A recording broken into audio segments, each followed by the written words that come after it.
Hello, I'm Jackson, and I'm here with Professor Matthew. Good afternoon, and welcome to today's invasive species news. Today we'll be discussing ramus, but nobody really knows what that means, so I'll just call it buckthorn. Buckthorn is native to most of Europe and Western Asia and was brought to North America in the early 1800s to be used for ornamental shrubs as well as a windbreak. Joining me today, as I said before, is invasive species expert Dr. Rembau. Thanks, Jackson. First off, let's talk about some of the negative effects of buckthorn. So, buckthorn competes with a bunch of different plants for light and moisture and nutrients as well in the soil.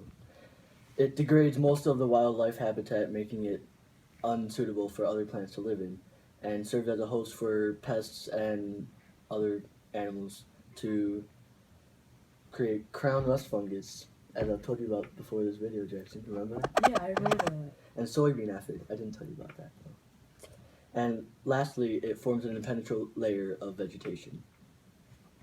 Back to you, Jackson. Why, thank you, Dr. Rembau. Yeah. Thanks you for the information. Not only does buckthorn affect what grows in nature, but it can also affect the economy. Damages from invasive species already cost the United States an estimated $34.7 billion a year. That's a lot of money. Jinx. I know, right? Now we'll be joining reporters Ivy and Macias to take a look at some wild buckthorn.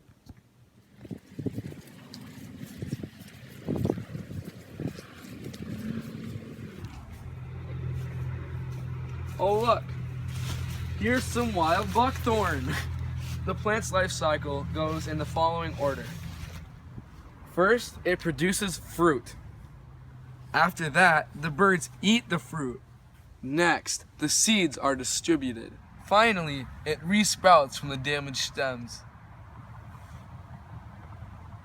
Reproduction in common buckthorn is by seed, although it can also regenerate from root and stump sprouts. Buckthorn is mainly dispersed by birds and other animals that feed off the tree's berries, spreading the seeds throughout their system. Now to you, reporter Ivy. Buckthorn is something you do not want growing in your yard. To help prevent this, you can remove buckthorn plants that are producing fruit because it will help reduce the amount of seeds that are in the soil.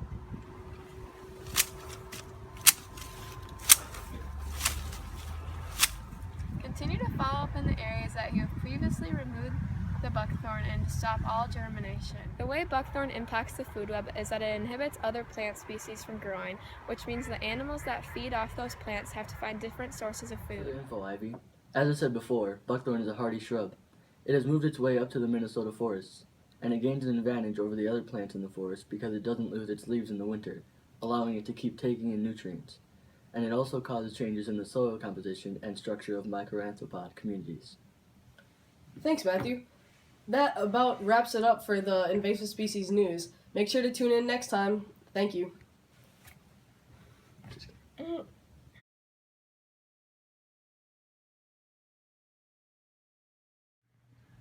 Hello, my name's Jackson, and I'm here with Dr. Rembau, a pretty experienced invasive species expert. And today Whoa. Can you turn the flash off? I'm seeing purple spots.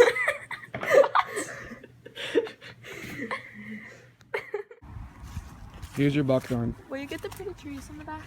Yeah. No, you gotta go the other way. Oh, Those are the okay. pretty trees. These trees? Those trees. Okay. Are you filming this all right now? Yep. Why? I don't know. Why not?